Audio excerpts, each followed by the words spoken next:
Imagina que recibes una llamada de un número desconocido. Suena una vez, oyes estática, y luego silencio. Años después, descubres que alguien estaba de pie frente a tu casa en el preciso momento en que llegó esa llamada. ¿Casualidad? ¿O algo intentaba anunciar su llegada? Esto no es el argumento de un thriller. Está ocurriendo ahora mismo, a 150 millones de kilómetros sobre tu cabeza. En 1977, un telescopio en Ohio captó algo que no debería existir. Una señal tan potente, tan precisamente dirigida, que el astrónomo que la descubrió solo pudo garabatear una palabra: «Wow». Durante casi medio siglo, nos hemos preguntado qué envió ese mensaje. El mes pasado, lo averiguamos. Un objeto llamado 3 de enero Atlas está atravesando nuestro sistema solar a toda velocidad. Es enorme, potencialmente del tamaño de una ciudad pequeña. Se mueve a velocidades que te llevarían de Nueva York a Londres en 12 segundos. Y, según cálculos publicados por un exdirector del Departamento de Astronomía de Harvard, hay un 99,4% de probabilidad de que este objeto estuviera exactamente en el lugar de origen de la señal WOW cuando fue transmitida. Pero ahí es donde empieza esta historia. Permíteme explicarte con qué estamos lidiando realmente, porque una vez que veas las matemáticas, que entiendas la química, que comprendas lo que está haciendo este objeto, te darás cuenta de que no estamos ante una coincidencia cósmica. Estamos ante algo que desafía todos los modelos de probabilidad que tenemos. Nuestro sistema solar es como una vasta autopista desértica que se extiende a lo largo de miles de millones de kilómetros. Los planetas orbitan el Sol aproximadamente en el mismo plano. Imagina un disco girando en un tocadiscos. Ese plano se llama la eclíptica.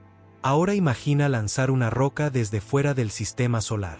Las probabilidades de que esa roca se alinee naturalmente con el plano de la eclíptica, viaje a contramano por nuestro vecindario planetario y temporice su recorrido para pasar cerca de Marte, Venus y Júpiter, aproximadamente las mismas que lanzar un dardo desde el Everest y acertar una peca específica en el brazo de alguien en Sydney.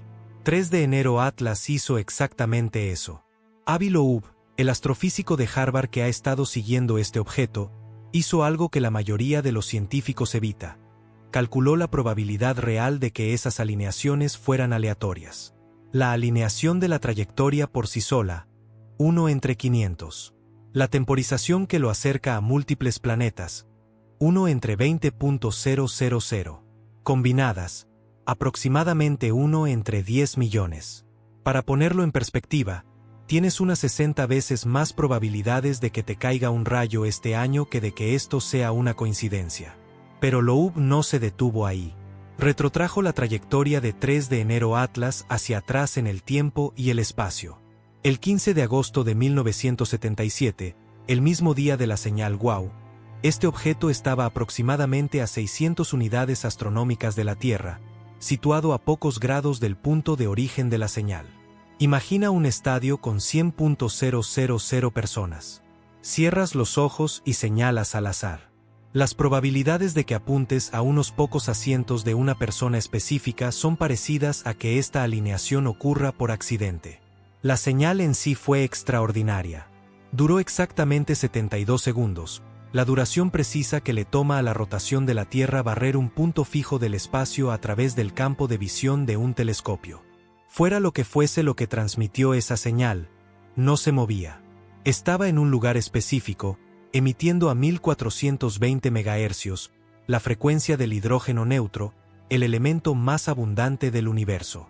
Si quisieras enviar una señal que cualquier civilización reconociera como artificial, usarías esa frecuencia. Es la tarjeta de presentación cósmica, el canal universal para decir hola, existimos. Pero esto es lo que la hizo imposible de explicar durante casi 5 décadas. La señal nunca se repitió. Los astrónomos apuntaron todos los telescopios disponibles de nuevo a ese mismo punto en Sagitario. Nada. Silencio. Durante 48 años han estado comprobando ese lugar. Cada vez, nada. Era como si algo allá afuera hubiera dicho hola una vez y luego guardara silencio para siempre. Hasta que Avi Loeb hizo las cuentas y se dio cuenta de dónde estaba 3 de enero Atlas en aquella noche de agosto de 1977. Producir la intensidad de la señal WOW desde 600 unidades astronómicas requeriría una potencia de 0,5 a 2 gigavatios. Eso es la salida de una gran central nuclear.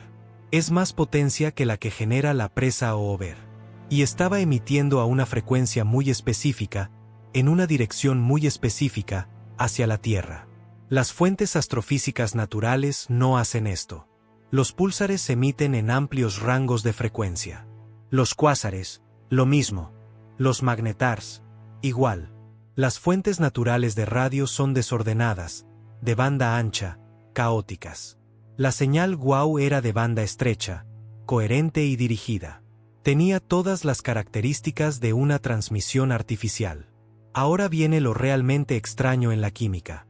Cuando los científicos analizan cometas, estudian viejas bolas de hielo, cápsulas de tiempo congeladas de cuando se formaron los sistemas planetarios.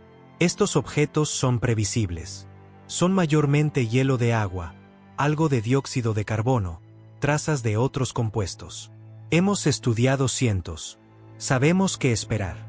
3 de enero Atlas está emitiendo 95% dióxido de carbono y solo 5% agua. Es como encontrar un humano cuyo cuerpo fuera 95% hueso y 5% agua. Bioquímicamente al revés. Cada cometa que hemos estudiado en nuestro sistema solar está dominado por el agua. Esta inversión exige explicación. Científicos de la NASA sugirieron que los rayos cósmicos podrían haber cocinado la superficie durante su viaje por el espacio interestelar, convirtiendo agua en dióxido de carbono a lo largo de millones de años. Teoría razonable. Excepto que, cuando los cometas se activan, desprenden sus capas exteriores rápidamente.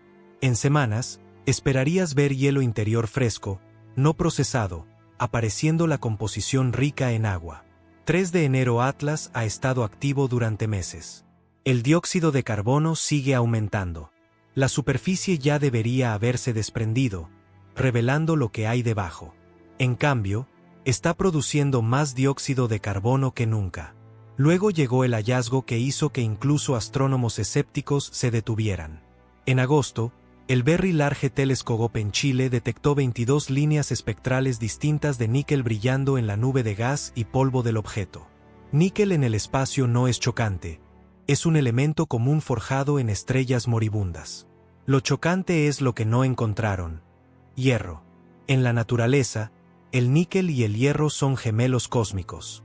Se forman juntos en explosiones estelares, existen juntos en materiales planetarios, aparecen juntos en cada cometa, asteroide y planeta que hemos examinado. Encontrar níquel sin hierro en un objeto natural es como encontrar trueno sin relámpago. Simplemente no ocurre. Ambos elementos son químicamente similares, forjados en los mismos procesos nucleares, unidos en todo el universo por las leyes de la nucleosíntesis estelar. En la Tierra, separar el níquel del hierro requiere procesos industriales. El proceso MOND, por ejemplo, utiliza reacciones químicas a temperaturas controladas para extraer níquel puro. Cuando los ingenieros aeroespaciales necesitan níquel de alta pureza para motores a reacción o componentes espaciales, deben refinarlo deliberadamente mediante múltiples etapas de procesamiento químico. No se da en forma pura de manera natural. 3 de enero Atlas de algún modo está produciendo níquel puro sin hierro. Y no es una medición estática. La tasa de producción aumentó 25 veces en solo un mes.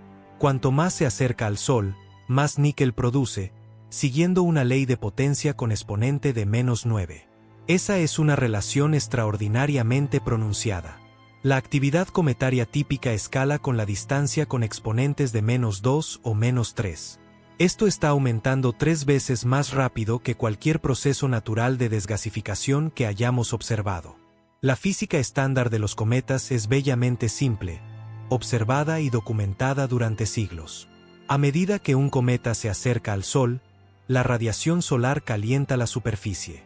El hielo se convierte en gas, arrastrando partículas de polvo. El viento solar y la presión de radiación empujan este material lejos del Sol, creando la icónica cola, siempre apuntando en sentido contrario al Sol, como cabello soplado por una brisa constante. Esto es física básica, Las leyes de Newton aplicadas a partículas bajo presión de radiación solar. 3 de enero Atlas tiene algo completamente distinto. Un resplandor delante de él. Cuando el telescopio espacial Hubble captó imágenes en julio, los astrónomos vieron un capullo de polvo en forma de lágrima rodeando el núcleo. Pero el brillo se concentraba por delante del objeto, encarando al Sol, no arrastrándose detrás. El polvo parecía brillar hacia adelante, como faros de un coche conduciendo entre niebla. Esto está al revés. Está mal. La presión de radiación debería empujar el material lejos del Sol, no concentrarlo enfrente. Loeb propuso una explicación natural. Si el núcleo no girara, si mantuviera siempre la misma cara apuntando al Sol, el lado iluminado permanecería caliente mientras el nocturno se mantendría congelado. La desgasificación ocurriría solo en el lado caliente, creando penachos dirigidos hacia adelante. Pero aquí está el problema que vuelve esta explicación insatisfactoria. ¿Qué impediría que girara? El acoplamiento de marea, cuando un lado de un objeto siempre mira a su compañero, requiere tiempo y proximidad. La Luna está acoplada por marea a la Tierra porque ha orbitado cerca durante miles de millones de años. Las fuerzas gravitatorias frenaron gradualmente su rotación hasta sincronizarla, mostrándonos siempre la misma cara. Este proceso requiere interacción gravitatoria sostenida durante escalas geológicas. 3 de enero Atlas no orbita nada. Está de paso. No ha habido tiempo para que ningún cuerpo gravitatorio bloquee su rotación. Los asteroides y cometas naturales giran, a menudo de manera caótica, porque nada los detiene. Entonces, ¿por qué mantendría este objeto una orientación fija de forma natural? A menos que la mantenga deliberadamente. A menos que un lado tenga paneles solares, o sensores, o equipos de comunicación que deban mirar al Sol. A menos que la orientación sirva a un propósito. Las observaciones científicas revelaron que 3 de enero Atlas está expulsando unos 150 kilogramos de gas cada segundo, una boca de incendio de material saliendo de la superficie. Con tanta masa eyectada en una dirección, el objeto debería experimentar un empuje medible, como un globo que vuela por una habitación al escaparle el aire. Esto se llama aceleración no gravitatoria, y es habitual en cometas activos. Los chorros empujan ligeramente al núcleo, causando pequeñas desviaciones de una órbita puramente gravitatoria que podemos medir y seguir. El equipo de Loeb analizó más de 4.000 observaciones de 227 observatorios en todo el mundo, abarcando meses de cuidadosas mediciones de posición. Buscaban cualquier desviación de una órbita puramente gravitatoria, cualquier señal de que la desgasificación estuviera empujando al objeto. No encontraron nada. Cero desviación. El objeto sigue las leyes de movimiento de Newton a la perfección, trazando una trayectoria gravitacional por el espacio como si fuera completamente inerte, a pesar de estar sangrando 150 kilogramos por segundo. Esto nos dice una cosa con certeza matemática. El objeto es tan masivo que los chorros de gas no pueden moverlo. Si haces las cuentas al revés, usando la tasa observada de pérdida de masa y el límite superior de aceleración detectable, obtienes una masa mínima de 33.000 millones de toneladas. Para un objeto sólido de roca o hielo con densidad típica, eso implica un diámetro de al menos 5 kilómetros. Es una montaña, navegando por el espacio entre las estrellas. He aquí por qué eso es estadísticamente absurdo. Los objetos pequeños superan en número a los grandes en todo el universo. Es una ley fundamental de la distribución de tamaños. Ya mires asteroides en nuestro sistema solar, fragmentos en los anillos de Saturno o escombros en el espacio interestelar. Por cada asteroide del tamaño de una roca, hay miles del tamaño de un guijarro. Por cada objeto del tamaño de una montaña, hay millones más pequeños. La relación sigue una ley de potencia. Cada vez que doblas el tamaño, tienes aproximadamente un octavo de objetos. Hemos detectado exactamente 3 objetos interestelares que atraviesan nuestro sistema solar. Los 2 primeros, Oumuamua y Borisov, eran pequeños, de unos pocos cientos de metros como máximo. Y ahora, de repente, ¿el tercero es 10 veces más grande? Es como pescar en el océano, sacar 2 pececillos, y que la tercera captura sea una ballena. Estadísticamente, deberías encontrar miles de pececillos antes de toparte con algo tan grande. La probabilidad de esta secuencia de forma natural es ínfima. A menos que el tamaño no sea aleatorio. A menos que 3 de enero Atlas sea grande porque fue diseñado para ser grande. Porque está transportando algo. Porque tiene un propósito que requiere masa y estructura. Porque quien lo construyó necesitaba espacio para motores, combustible, sensores, sondas, equipos que no podemos ni imaginar. Ahora mismo, mientras lees esto, 3 de enero Atlas se acerca a Marte. En cuestión de días, quizá de horas, según cuando leas, pasará a 29 millones de kilómetros del planeta rojo. Puede sonar distante, pero en términos cósmicos, es un suspiro. Lo bastante cerca para que la cámara JRISE a bordo del orbitador de reconocimiento de Marte de la NASA capte imágenes con resolución sin precedentes, unos 30 kilómetros por píxel. Piensa en lo que significa. Por primera vez en la historia humana, veremos a un visitante interestelar como algo más que un punto borroso. Separaremos el núcleo de su nube de polvo. Veremos la forma. Mediremos el tamaño con precisión. Observaremos rasgos de superficie si son lo suficientemente grandes. Los anteriores objetos interestelares se detectaron después del máximo acercamiento o solo se observaron desde telescopios terrestres, dándonos imágenes frustrantemente borrosas, insuficientes para distinguir forma o estructura. Si el núcleo mide 5 kilómetros de diámetro, como sugieren los cálculos de masa, confirmaremos que estamos ante algo extraordinariamente raro, o algo que no debería ser natural en absoluto. Si la forma es demasiado regular, esférica, cilíndrica, con superficies planas o bordes geométricos, ese sería el banderín rojo que todos esperan. Los objetos naturales son caóticos, marcados por miles de millones de años de colisiones aleatorias con otros escombros. Son grumosos, irregulares, craterizados, fracturados. Los objetos artificiales tienen simetrías que la naturaleza no produce al azar. Esferas perfectas, cilindros lisos, planos, aristas definidas, son firmas de diseño, de ingeniería, de inteligencia dando forma a la materia con un propósito. También veremos cómo se distribuye el polvo alrededor del núcleo. ¿Es simétrico? ¿Se concentra en ciertas direcciones? ¿Hay chorros que salen de ubicaciones específicas en la superficie? ¿Apuntan a direcciones que no tienen sentido para una desgasificación natural impulsada únicamente por calentamiento solar? ¿Hay señales de empuje dirigido, de ventilación controlada, de propulsión?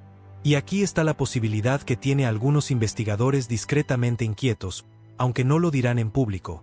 Si 3 de enero Atlas liberó sondas más pequeñas por delante, exploradores enviados a investigar Marte antes de que llegue el objeto principal, JRISE podría detectarlas. Los telescopios terrestres no pueden resolver objetos menores de unos 100 metros a distancias marcianas. La resolución angular no alcanza, ni siquiera con los telescopios más grandes de la Tierra. Pero JRISE, desde su posición orbital a unos cientos de kilómetros sobre Marte, puede detectar objetos mucho más pequeños si son lo bastante reflectantes y están en la posición adecuada. Si detectamos una sonda, algo claramente separado del objeto principal, algo que no pudo haberse desprendido de forma natural, el debate termina de inmediato. Confirmaría tecnología. Pasaríamos de la especulación a la certeza. Ese sería el momento en que todo cambia. El 29 de octubre es la fecha que debes recordar. Ese día 3 de enero Atlas alcanza el perihelio, su acercamiento máximo al Sol.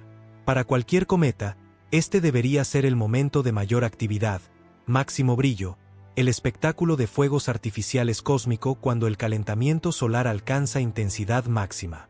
Es cuando los astrónomos programan campañas de observación, cuando los aficionados apuntan sus telescopios al cielo con la esperanza de captar un show espectacular.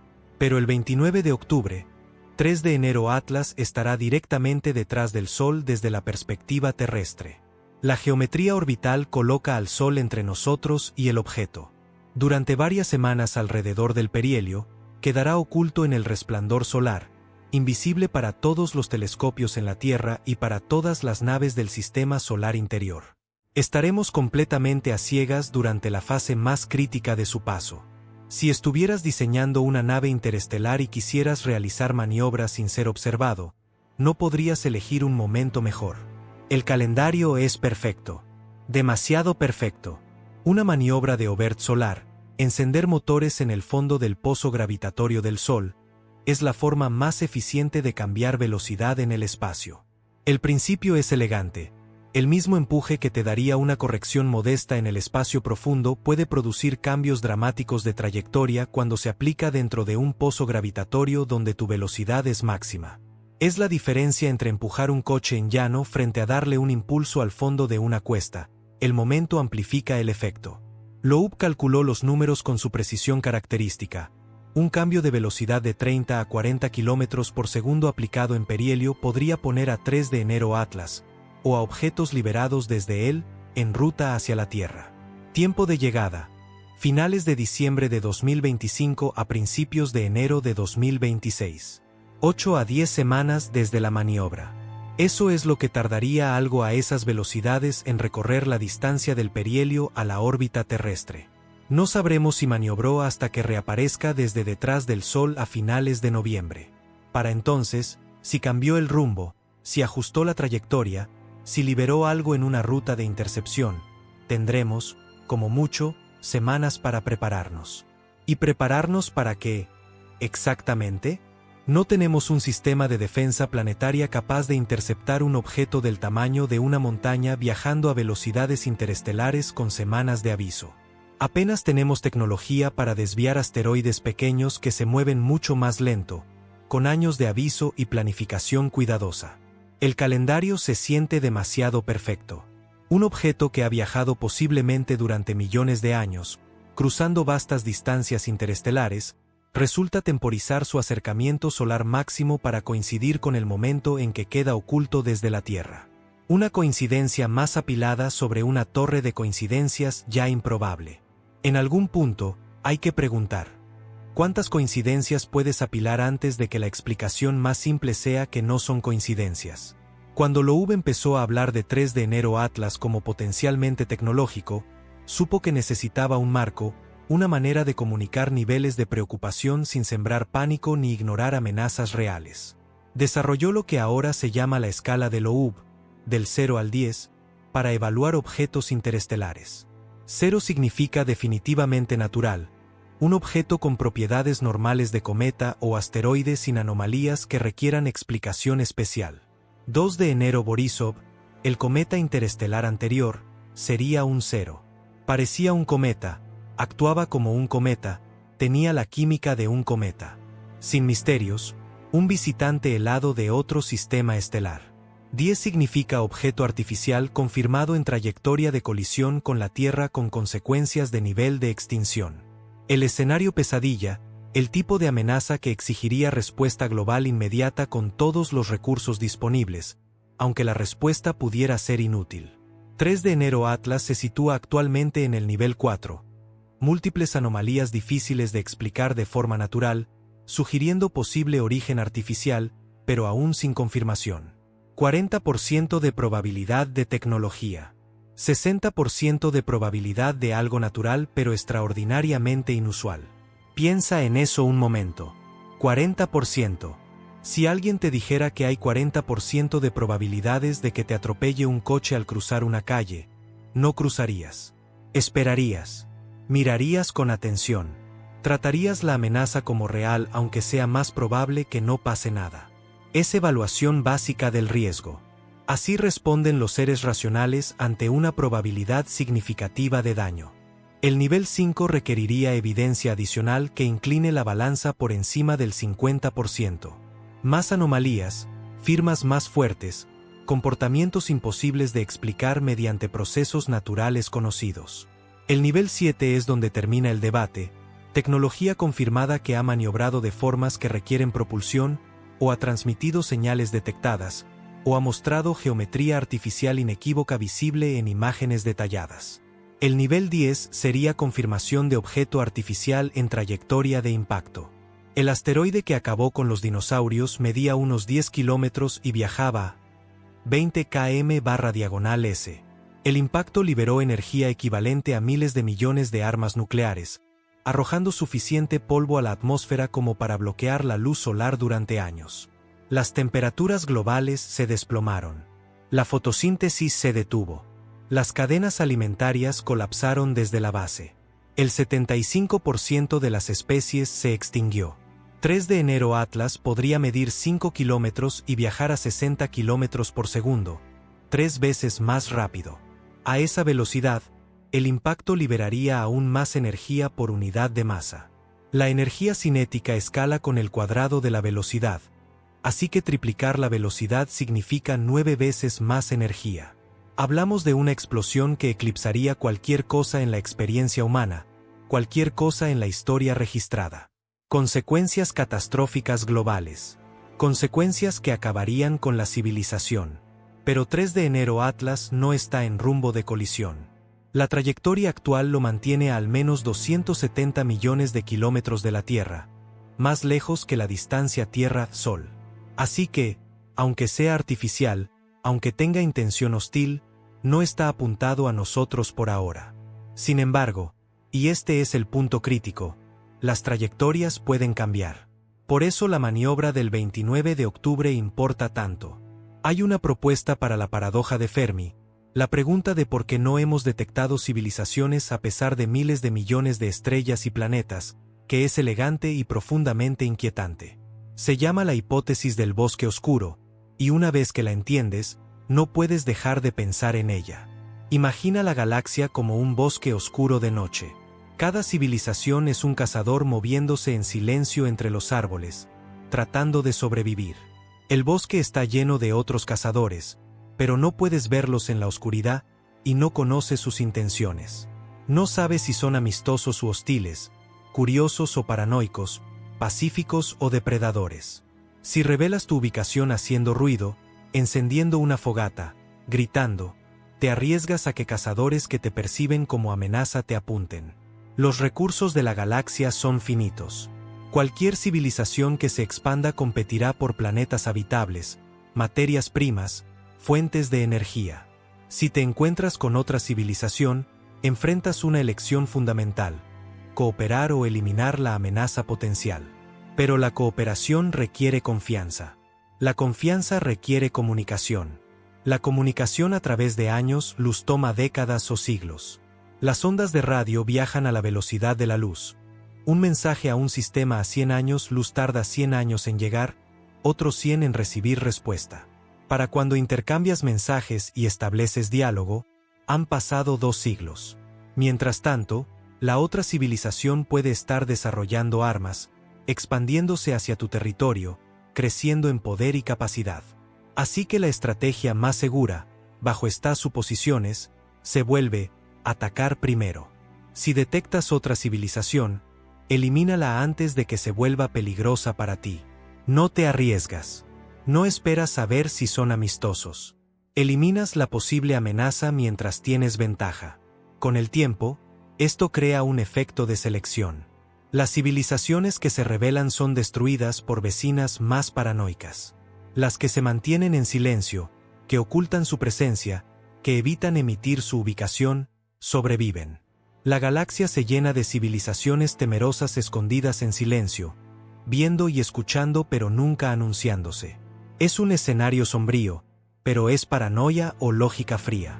La historia humana ofrece paralelos incómodos. Cuando civilizaciones tecnológicamente superiores encuentran a otras menos avanzadas, los resultados suelen ser catastróficos para las menos avanzadas. Colonización europea de las Américas, África, Australia. Colonización británica de la India. Expansión japonesa en Asia. Una y otra vez, el patrón se repite. La civilización más fuerte domina, explota o elimina a la más débil. Se toman recursos. Las poblaciones son diezmadas. Las culturas destruidas. No tenemos razones para asumir que ese patrón no se mantendrá a escala interestelar. Una civilización capaz de cruzar años luz podría vernos como vemos las bacterias en una placa de Petri. Interesantes quizá, dignas de estudio breve, pero en última instancia irrelevantes o descartables si entran en conflicto con objetivos mayores. Si 3 de enero Atlas es una sonda de una civilización avanzada, ¿cuáles son sus intenciones? ¿Está aquí para observar, aprender, evaluar si somos una amenaza? ¿Está catalogando nuestras capacidades, nuestro nivel tecnológico, nuestro potencial como futuros competidores? ¿O está aquí para algo más inmediato, más siniestro? Reconocimiento antes de la acción. Evaluación antes de la decisión. Loeb menciona la posibilidad de que 3 de enero Atlas sea una nave nodriza, un gran portador diseñado para liberar sondas más pequeñas al pasar por el sistema solar. La trayectoria hace plausible este escenario. Pasar cerca de Marte, Venus y Júpiter significa que pequeñas sondas eyectadas del objeto principal podrían alcanzar esos planetas con empuje adicional mínimo.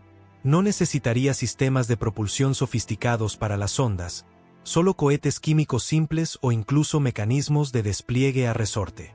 Esas sondas podrían investigar planetas y lunas de cerca. Podrían entrar en atmósferas, aterrizar en superficies, recolectar muestras, analizar biofirmas. Podrían ser drones de reconocimiento enviando datos de vuelta a la nodriza, que luego los transmitirá a través de distancias interestelares a quien envió la misión. Podrían ser armas, posicionadas estratégicamente por el sistema solar, esperando la señal para activarse. No lo sabríamos. No podemos detectar objetos menores de unos 100 metros a estas distancias a menos que emitan luz o radioactivamente. Sondas pequeñas, oscuras y silenciosas, podrían estar en cualquier parte, y estaríamos completamente ciegos a su presencia hasta que estuvieran encima de nosotros. Cuando Loeb empezó a sugerir que Oumuamua, el primer objeto interestelar detectado, podría ser artificial, la respuesta de muchos colegas fue brutal. Cuando aplicó razonamientos similares a 3 de enero Atlas, los ataques se intensificaron. Esto no es el desacuerdo académico normal donde los científicos debaten evidencia en artículos y conferencias. Es personal. Es desprecio. Tom Statler, de la NASA, desestimó públicamente las afirmaciones, diciendo que 3 de enero Atlas parece un cometa, hace cosas de cometa y se parece mucho a cometas que conocemos. Pero, notablemente, no abordó las anomalías específicas. No explicó el níquel sin hierro. No habló de los cálculos de probabilidad de trayectoria. No explicó el problema de la masa ni el resplandor frontal. Simplemente dijo parece un cometa y lo dejó ahí, como si repetir la conclusión fuera evidencia. Jason Wright, astrónomo de la Universidad Estatal de Pensilvania, escribió entradas mordaces acusando a Loeb de descartar evidencia que contradice su hipótesis, y de comportarse como conspiracionistas que exigen que otros prueben que están equivocados en lugar de proporcionar evidencia positiva para sus afirmaciones. El tono no era de desacuerdo colegial. Era burla. Steve Desch, científico planetario, fue aún más lejos. Revisó públicamente uno de los artículos de Loeb y lo calificó como si fuera una tarea de licenciatura, dándole una nota reprobatoria y llamándolo trabajo descuidado por debajo del nivel esperado de un estudiante de posgrado. Esto no es revisión por pares. Es humillación pública, un intento de destruir la credibilidad mediante el ridículo. ¿Por qué una reacción tan intensa? Si las ideas de Loeb son obviamente erróneas, si la evidencia muestra claramente que 3 de enero Atlas es solo un cometa raro, ¿por qué no simplemente ignorarlo? ¿Por qué esforzarse por atacar, por burlarse, por humillar públicamente a un colega? Una respuesta: las ideas de Loeb están recibiendo atención. Los medios cubren sus declaraciones. Al público le resulta emocionante la hipótesis alienígena, interesante, digna de discusión. Cuando el público se entusiasma con ideas que los científicos convencionales consideran marginales o irresponsables, estos sienten la obligación de responder con fuerza, corregir el registro, evitar que la desinformación se propague, mantener su papel de guardianes del discurso científico aceptable. Pero hay otra dinámica, incómoda de reconocer. Loeb tiene credenciales que no se pueden desechar fácilmente. No es un aficionado con un telescopio en su patio haciendo afirmaciones descabelladas. Es profesor de Harvard, es director del Departamento de Astronomía, es director de la Junta de Física y Astronomía de las Academias Nacionales. Ha publicado más de 900 artículos revisados por pares. Es establishment, o lo era, hasta que empezó a hacer preguntas incómodas. Cuando alguien con ese nivel de credibilidad desafía el consenso, cuando alguien dentro de las murallas cuestiona los muros, amenaza toda la estructura de guardianes en la que se apoya la academia. La ciencia avanza cuando se prueban ideas nuevas y se validan o refutan mediante evidencia. Pero también hay una fuerza conservadora en la ciencia, una resistencia a ideas demasiado alejadas de la corriente, demasiado disruptivas para los marcos existentes. Esa resistencia sirve a un propósito. Filtra ruido, evita que cada especulación salvaje consuma recursos y atención, mantiene estándares de evidencia y rigor. Pero también puede sofocar la innovación, retrasar cambios de paradigma y castigar a científicos que asumen riesgos. La historia de la ciencia está llena de ejemplos. La deriva continental fue ridiculizada durante décadas antes de que la tectónica de placas se volviera consenso. El Big Bang fue ridiculizado como especulación religiosa antes de que la evidencia fuera abrumadora. Los agujeros negros se consideraban curiosidades matemáticas, no objetos reales, hasta que las observaciones lo probaron. Algunos artículos de Loeb enfrentaron obstáculos inusuales durante su publicación. Un trabajo que coescribió, que proporcionaba una explicación física para la anticolas observada en imágenes de Hubble, fue rechazado por un editor que dijo que los resultados serían de interés bastante limitado para la comunidad en su conjunto. Es una forma educada de decir no queremos publicar esto porque desafía suposiciones cómodas. Otro artículo, que analizaba datos de trayectoria y no encontraba aceleración no gravitatoria a pesar de una desgasificación masiva, fue retenido en AR-14, un servidor de preprints, por varios días sin explicación. AR-14 normalmente publica artículos en cuestión de horas. No se supone que sea un mecanismo de control, solo un repositorio para compartir trabajos antes de la revisión formal. Pero en este caso, se retrasó, y cuando finalmente se liberó, no se dio explicación. Podrían ser coincidencias, o podrían reflejar un esfuerzo coordinado para frenar la difusión de ideas incómodas, dar tiempo a los científicos convencionales para preparar contraargumentos, controlar la narrativa antes de que se expanda demasiado. Loeb sostiene que la ciencia debería tratarse de curiosidad y mente abierta, no de imponer ortodoxias. Señala que las anomalías son como aprendemos. Si descartamos cada anomalía como ruido o error, si siempre asumimos que la explicación convencional debe ser correcta, perderemos oportunidades de descubrir algo genuinamente nuevo, algo que desafíe y expanda nuestro entendimiento. Pero, ¿y si tiene razón? ¿Y si 3 de enero Atlas es artificial, y la comunidad científica desestimó evidencia porque era demasiado disruptiva, demasiado incómoda, demasiado fuera de la ventana de Overton de ideas aceptables? ¿Y si el miedo al ridículo, a dañar reputaciones, a asociarse con teorías marginales, impidió la investigación seria de un descubrimiento genuino? El costo de ese error sería inmenso. Habríamos perdido nuestra oportunidad de prepararnos, de estudiar, de entender con qué lidiamos.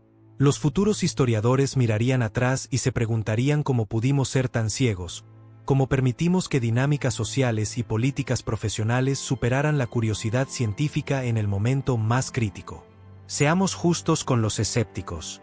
Presentemos el caso más sólido para que 3 de enero Atlas sea completamente natural, porque sigue siendo la explicación más probable, y la honestidad intelectual exige considerar todas las posibilidades.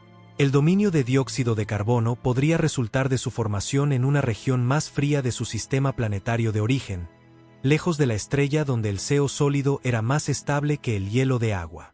Zonas distintas en discos protoplanetarios tienen diferentes gradientes de temperatura y composiciones. Un cometa formado en las regiones externas podría tener naturalmente más dióxido de carbono que agua. Alternativamente, el bombardeo de rayos cósmicos durante miles de millones de años podría haber convertido la superficie rica en agua en dióxido de carbono mediante radiólisis, radiación que rompe enlaces químicos y genera nuevas moléculas. En millones de años de viaje por el espacio interestelar, expuesto a bombardeo constante de partículas de alta energía, la capa superficial podría volverse muy procesada, dominada por CO, mientras el interior permanece rico en agua. A medida que el objeto se acerca al Sol y se activa, quizá estemos viendo la capa superficial procesada desgasificando, y con el tiempo se expondrán capas internas ricas en agua.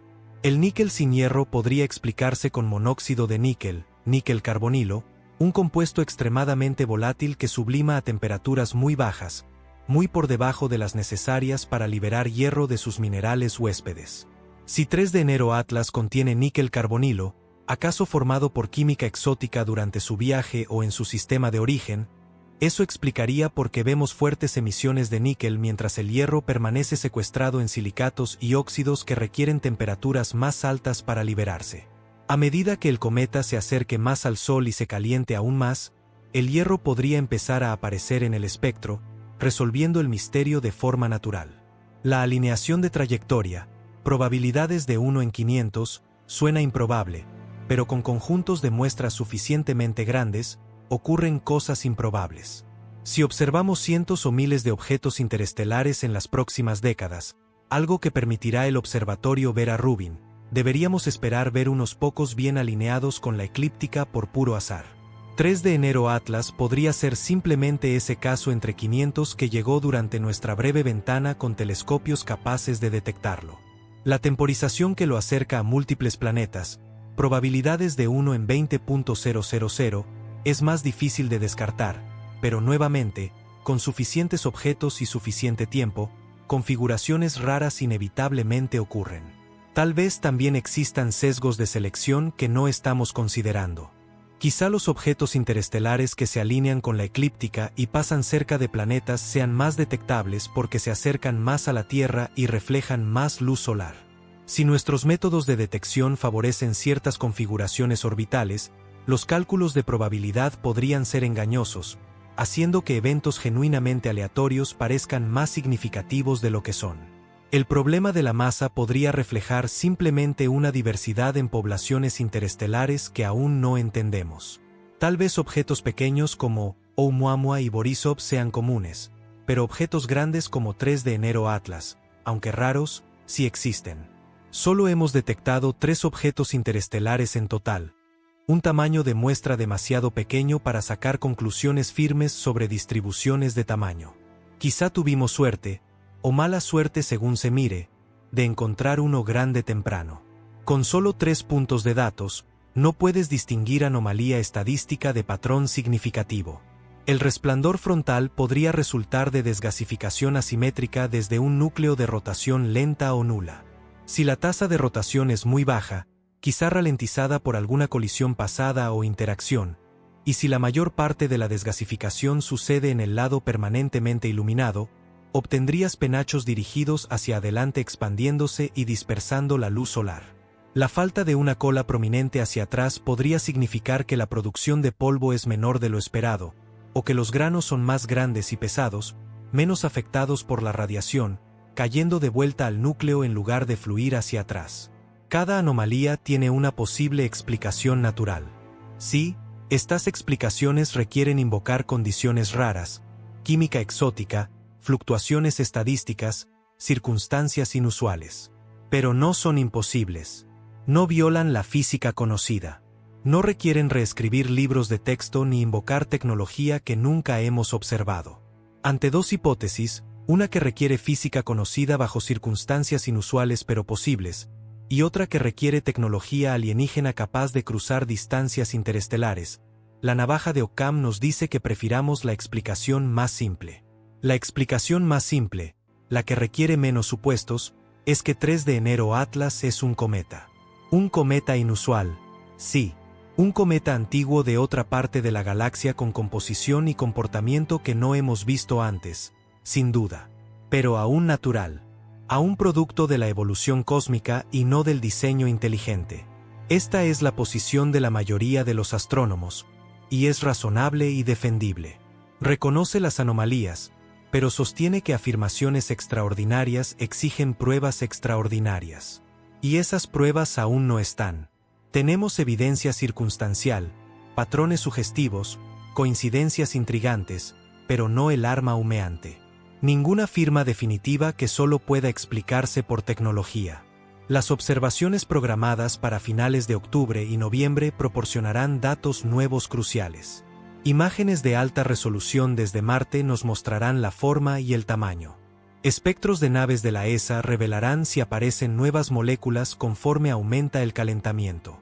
El seguimiento cuando el objeto pase por perihelio y reaparezca nos dirá si cambió su trayectoria, si liberó algo, si su comportamiento se desvía de los modelos naturales de cometas. Cada nuevo conjunto de datos fortalecerá o debilitará la hipótesis natural. Si los datos siguen encajando en modelos de cometa, si el objeto se comporta de forma predecible, si no hay más anomalías significativas, entonces la hipótesis tecnológica se desvanece. La apuesta inteligente permanece en cometa raro, y esto será un caso de estudio interesante sobre cómo las fluctuaciones estadísticas y los sesgos de selección pueden hacer que eventos aleatorios parezcan significativos. Pero si los datos muestran algo inesperado, si surgen nuevas anomalías que no pueden explicarse, si el objeto hace algo que los cometas simplemente no hacen, entonces tendremos que reconsiderar seriamente. Tendremos que admitir que quizá, solo quizá, estemos viendo algo que nunca hemos encontrado. Algo que lo cambia todo. Nos acercamos a la claridad.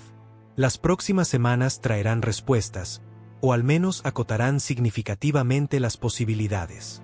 El sobrevuelo de Marte que está ocurriendo ahora nos dará imágenes resueltas por primera vez. El paso por perihelio el 29 de octubre pondrá a prueba si el objeto se comporta como un cometa natural o revela algo inesperado. La reaparición a finales de noviembre y diciembre mostrará si cambió de trayectoria, si aprovechó la ventana de maniobra de octubre. Cada observación es una prueba. Cada prueba confirmará o desafiará lo que creemos saber.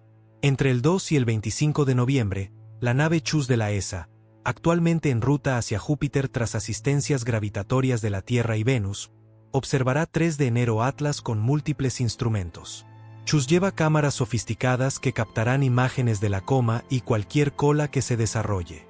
Espectrómetros analizarán la composición con una precisión imposible desde la Tierra, buscando moléculas que podrían haberse pasado por alto antes. Detectores de partículas medirán iones y cargadas en sus alrededores, brindando información sobre cómo el viento solar interactúa con el material expulsado. Los científicos de la ESA señalan que CHUS probablemente tendrá la mejor vista de 3 de enero Atlas en un estado muy activo porque observará después del perihelio, cuando el objeto ha sido calentado al máximo por la aproximación solar y la actividad debería estar en su pico. Si hay un momento en que 3 de enero Atlas revelará su naturaleza, cuando las capas de superficie se ablanden exponiendo lo que hay debajo, es este. Los datos no estarán disponibles de inmediato. CHUS está actualmente en el lado lejano del Sol respecto de la Tierra, usando su antena de alta ganancia como escudo térmico y comunicándose con una antena de ganancia media a tasas reducidas. Los conjuntos completos de datos de noviembre podrían no descargarse y procesarse hasta febrero de 2026. Falta meses. Pero cuando esos resultados lleguen y los científicos los analicen, podrían ser definitivos. Podrían zanjar la cuestión de una vez por todas. Una pregunta obsesiona cada conversación sobre 3 de enero Atlas entre investigadores que toman en serio la hipótesis tecnológica. ¿Deberíamos intentar comunicarnos? ¿Deberíamos enviar un mensaje, una señal, tratando de establecer contacto si es artificial? Loeb identifica 2 riesgos principales que hacen esta decisión extraordinariamente difícil. Primero, no conocemos capacidades ni intenciones. Si 3 de enero Atlas es una sonda de una civilización avanzada, esa civilización es, por definición, más sofisticada tecnológicamente que nosotros. Han dominado el viaje interestelar. Han construido objetos que pueden funcionar durante millones de años en el duro entorno del espacio. Han desarrollado sistemas de propulsión, fuentes de energía, ciencia de materiales muy por delante de nuestras capacidades actuales. Tal civilización podría percibir un mensaje no solicitado como amenaza, como comportamiento agresivo, como un desafío a su misión. En el marco del bosque oscuro, revelarte es lo más peligroso que puedes hacer. Transmitir aquí estamos, somos inteligentes, existimos podría interpretarse no como un saludo amistoso, sino como una declaración hostil, un anuncio de que somos un posible competidor que debe ser tratado. Segundo, incluso si las intenciones no son hostiles, la comunicación podría malinterpretarse de forma catastrófica. Nuestro mensaje podría transmitir algo completamente distinto a lo que pretendemos.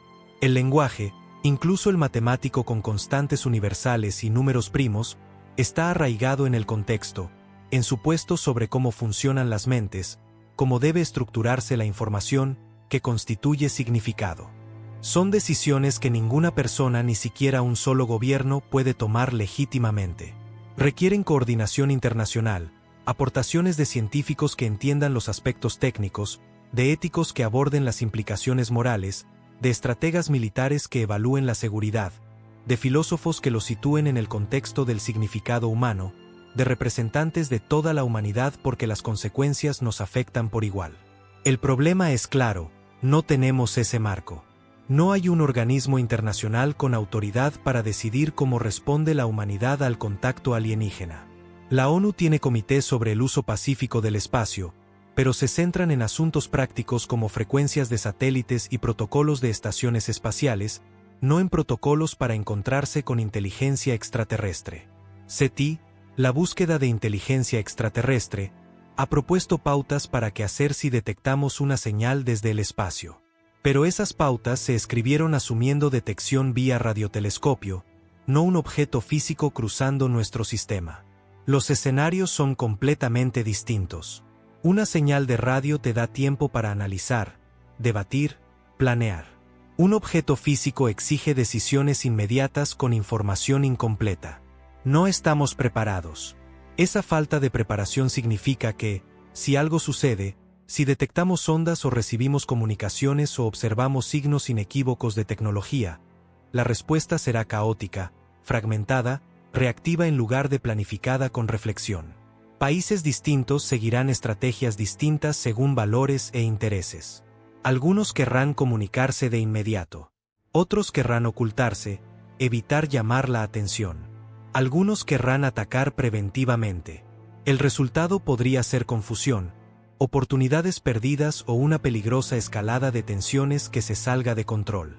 Loeb sostiene que necesitamos un organismo internacional establecido ahora, antes del próximo descubrimiento, encargado específicamente de monitorear objetos interestelares y desarrollar protocolos de respuesta. El organismo evaluaría cada objeto detectado de forma sistemática, clasificándolo en una escala estandarizada, determinando el nivel apropiado de preocupación y las acciones recomendadas. Los objetos de clasificación baja, claramente naturales sin anomalías, no requieren acción especial más allá de la observación científica normal. Los de clasificación alta, que muestren fuerte evidencia de origen artificial o amenaza potencial, requieren respuesta internacional coordinada, monitoreo reforzado, posibles misiones de intercepción, intentos de comunicación cuidadosamente planificados y preparativos defensivos si es necesario.